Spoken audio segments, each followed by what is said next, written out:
ఏమైంది చెప్పండి? అందరూ ఒక గుమ్ము గురుకొని ఉన్నారు 15 మంది.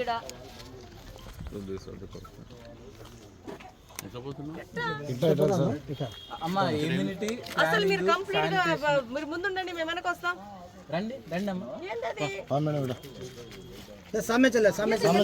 దాముకుంటున్నారు సచివాలయం వాళ్ళు. ఒక్కరు కూడా పని చేసేటట్టు లేరే మీరు. సరే ఒక పని చేయండి, లీవ్ తీసుకుని వెళ్ళిపోవడానికి మేము చూసుకుంటాం పని.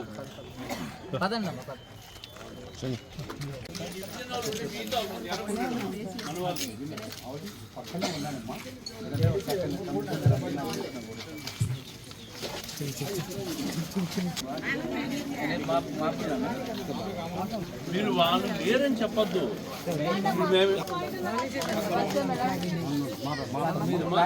उधर पानी चाहता नहीं, पानी आता नहीं है, वो दीवार बंदा लो मैडम।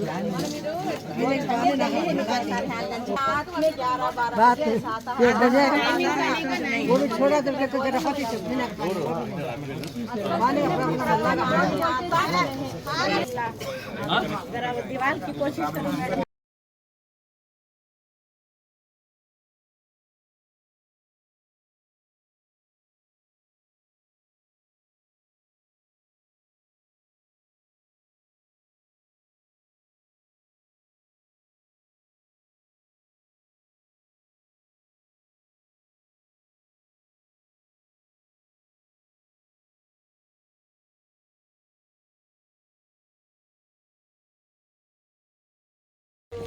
లోపలికి సచివాలయం పార్టీలోకి వెళ్తారు మీరు. మరి వెళ్తే అది ఎందుకుందమ్మా? ఎన్ని రోజుల ఆ కాంట్రాక్ట్ ఎత్తియాలి కదా వాళ్ళు. పబ్లిక్ హెల్త్ వాళ్ళు తీసారనుకోండి, వాళ్ళతో చెప్పి అంటే ఎవరితో కోఆర్డినేట్ చేసుకోకుండా పైప్ లైన్ కట్టి ఇంజనీరింగ్ టౌన్ ప్లానింగ్ చూస్తారు. అదే మీరు ఏం చేస్తారంటే ఒకరి మీద ఒకరు పెట్టుకుంటారు. అదే అసలు పైప్ లైన్ తీసినప్పుడు ఆ కాంట్రాక్ట్ తీయాలి కదా. మొత్తం తెలుసు, నేను చెప్పేది ఈ డెబ్రీస్ క్లీనింగ్ ఆ కాంట్రాక్టర్ చేయాలి. మళ్ళీ దీన్ని తీసుకొచ్చి సచివాలయం పెట్టి వాళ్ళ కాస్ట్తో తీర్చేది ఎందుకు? అది లీగల్ ఎవరు చేశారో. రెండోది ఎత్తేయమనేది ప్లానింగ్ వాళ్ళకి వాళ్ళు అసిస్టెన్స్ ఇస్తారు, ఇంకెక్కడ ఉన్నాయి ఇంకేం చేయాలన్నది. అది మన ఈరోజు వచ్చి అక్కడే వస్తాయి.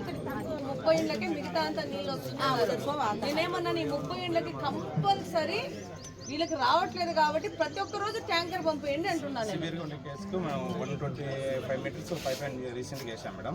ఇంకా హౌసింగ్ కనెక్షన్ మేడం, అది వెళ్ళి రాసిరండి మీ డోర్ నెంబర్లు పెట్టి. అక్కడ ఎందుకు రావట్లేదో ఒకటి మనము చేస్తాం, దానికి సొల్యూషన్. చిల్లు రాకపోయింది అనుకోండి, ట్యాంకర్లు మస్ట్ వాళ్ళకి. మన కడప స్వచ్ఛ కడపలో భాగంగా ఈరోజు గౌస్ నగర్లోకి రావడం జరిగింది. సచివాలయ సిబ్బంది, కార్పొరేషన్ సిబ్బంది ఈరోజు మేడే అవడం వల్ల శానిటేషన్ సిబ్బంది కార్మికులకు తక్క మిగతా వాళ్ళమందరము ఈరోజు పెన్షన్లు పంపిణీ చేస్తూ అలాగనే దాంతోపాటు మన కడప స్వచ్ఛ కడపను ముందుకు తీసుకుపోవడం జరిగింది. ఏ విధంగా కూటమి ప్రభుత్వము ఎన్నికల్లో రాకముందు చెప్పిందో ఆ విధంగానే పనిచేస్తున్నాము. అలాగనే మనం ఇక్కడ ఎలక్షన్స్ ముందు పోటీ చేస్తూ కడప కోసం పనిచేస్తాం, కడప అభివృద్ధి కోసం పనిచేస్తాం, స్వచ్ఛ కడప కోసం పనిచేస్తాం అన్నాము. ఆ విధంగానే ప్రతి ఒక్క వారము కడప కాన్స్టిట్యున్సీలో డివిజన్స్ తిరుగుతూ అక్కడున్న సమస్యలను, మౌలిక సమస్యలను గుర్తించి వాటికి సొల్యూషన్స్ ఇచ్చే విధంగా దానికి సంబంధించిన కార్యాచరణను ముందు తీసుకునే విధంగా పనిచేస్తున్నాము. ఈరోజు గౌస్ నగర్లో పూర్తిగా పేద బలహీన వర్గాలు, పేదోళ్ళు ఉంటారు, కటిక పేదోళ్ళు ఉంటారు. ఇక్కడున్న శానిటైజేషన్ ప్రాబ్లం కానీ ఇక్కడ ఎక్కువ రోడ్లు వేసే అవసరం లేదు, 1-2 రోడ్లు మాత్రమే వేయాలా. ముఖ్యంగా ఇక్కడ మెయిన్గా మనము చూసింది ఏంటంటే కాలువలు క్లీన్ చేయాల్సిన అవసరం ఉంది. అలాగనే నీళ్ళ ప్రాబ్లం, ఒక 50-70 ఇళ్ళకి నీళ్ళ ప్రాబ్లం ఉంది. వాటి మీద కూడా కార్పొరేషన్ వాళ్ళని నీళ్లు రానోళ్ళకి ట్యాంకర్లు పంపించేసేసి, అలాగనే ఒక నెల క్రితమే మనకు లోకల్ వాళ్ళతో నేను మాట్లాడడం జరిగింది. ఒక 30 ఇళ్ళకి రాకపోతే అక్కడ కొత్త కనెక్షన్స్ కూడా ఇవ్వడం జరిగింది, ఇన్స్ట్రక్షన్స్ ఇచ్చి కార్పొరేషన్ కమిషనర్ గారికి. ఆ వర్క్ కూడా ప్రోగ్రెస్లో ఉంది. ఒక వారం రోజుల్లో కనెక్షన్స్ కూడా ఇచ్చేస్తారు. రానోళ్ళకి ఇప్పుడు మళ్ళా వాళ్ళకి ఈ సమస్య తీర్చే వరకు ట్యాంకర్ల ద్వారా నీళ్ళు సప్లై చేయమని చెప్పేసి అధికారులకు కానీ సచివాలయ సిబ్బందికి కానీ చెప్పడం జరిగింది. అలాగనే ఇక్కడ హిందూ శ్మశాన వాటిక, అక్కడ ముస్లిం శ్మశాన, ఇది రెండు హిందూ శ్మశాన వాటికలు ఉన్నాయి. కంప్లీట్గా దీనావస స్థితిలో ఉన్నాయి. సో దీని మెయింటెనెన్స్ లేదు. దీనివల్ల ఏం జరుగుతుంది, ఈ కంప చెట్లన్నీ మెలవడం వల్ల ఇక్కడ నుంచి గాంజా తీసుకుంటే పిల్లోళ్ళు కానీ వాళ్ళకి అది డెన్నులు అయిపోయినాయి. దానికి వాళ్ళ కంఫర్ట్ కోసం కాంపౌండ్ వాళ్ళు కూడా పగలగొట్టారు.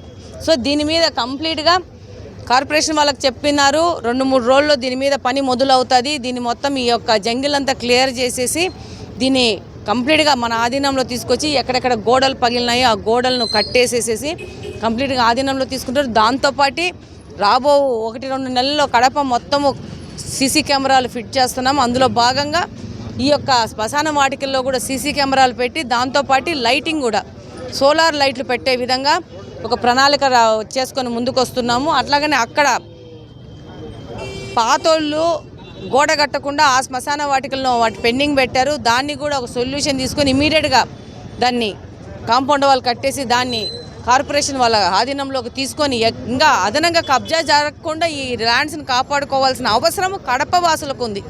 కాబట్టి ఆ విధంగా దానికి తగిన డైరెక్షన్స్ ఇవ్వడం జరిగింది కార్పొరేషన్ సిబ్బందితో. ఇలానే కడప నగర అభివృద్ధి కోసం పనిచేస్తామని మరొక్కసారి గట్టిగా చెప్తున్నాను. Thank you.